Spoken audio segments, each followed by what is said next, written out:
On a frozen mountainside, searchers found the tent first. It was still standing, half buried in snow. But it had been cut open from the inside, and everyone was gone.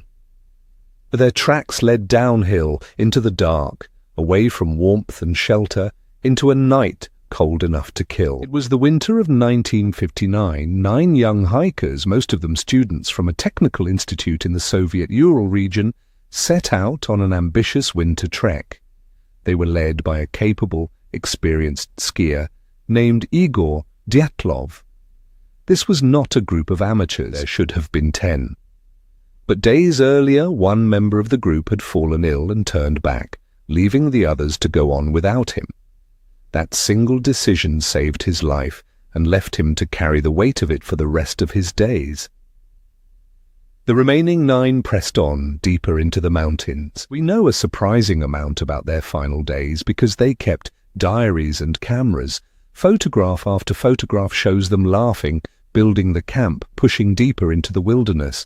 They were happy, and then the record simply stops. Their route took them up the slope of a mountain the local Mansi people called Kholat Syakhl. In their language, the name translates chillingly to something close to Dead Mountain. On the 1st of February, the group made camp high on its exposed slope. That choice has puzzled people ever since. Just below them lay a forest offering shelter from the wind. Instead, they pitched their tent on the open, freezing slope. Why an experienced group camped in the most exposed place they could find, no one has ever fully explained. When the group failed to return or send word, alarm grew and search parties set out. Weeks passed. Then, high on the slope of Dead Mountain, searchers spotted a corner of fabric jutting from the snow. It was the tent, and what they saw stopped them cold. Finding them all took a long time. The tent came first. Then, over the following days, and even the following months, the bodies emerged from the snow in stages, 1 or 2 at a time. Each discovery was stranger than the last.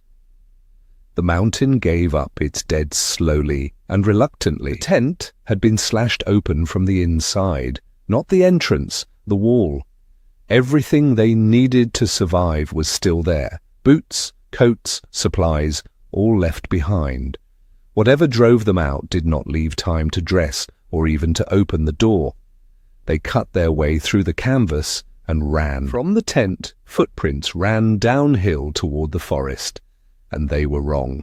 Some were made by bare feet, others by a single sock or 1 boot.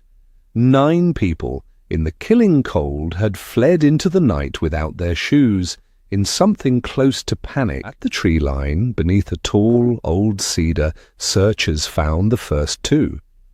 They lay near the remains of a small fire, stripped down to their underclothes.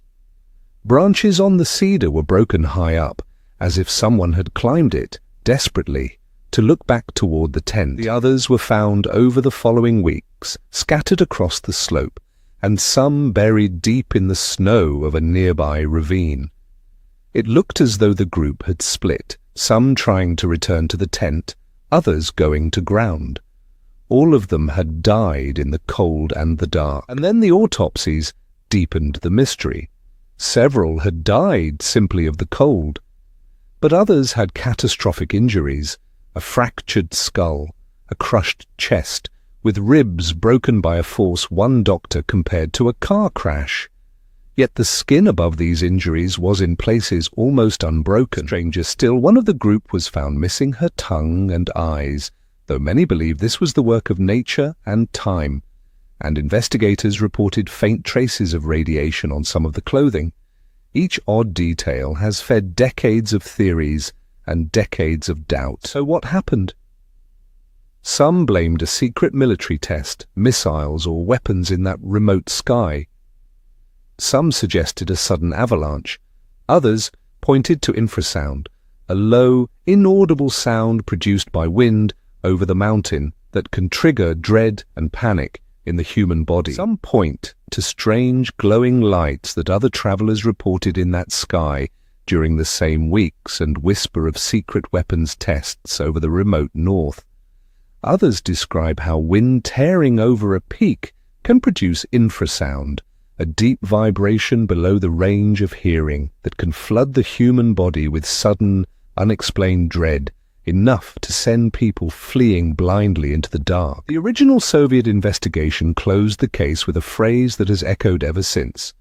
The hikers, it concluded, had died at the hands of a compelling natural force that they were unable to overcome.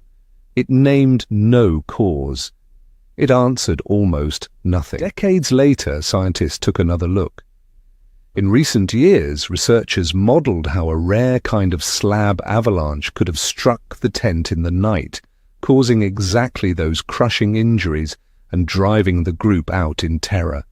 It is the most convincing explanation yet, but it does not settle every detail, and not everyone is persuaded. 9 experienced hikers cut their way out of their only shelter and ran, half-dressed, into a freezing night toward almost certain death. Whether it was an avalanche, a sound they could not hear, or something we still have no name for, one fact remains. Something in that tent frightened them more than the cold that waited outside. Now you know their story. What they were running from, we may never know.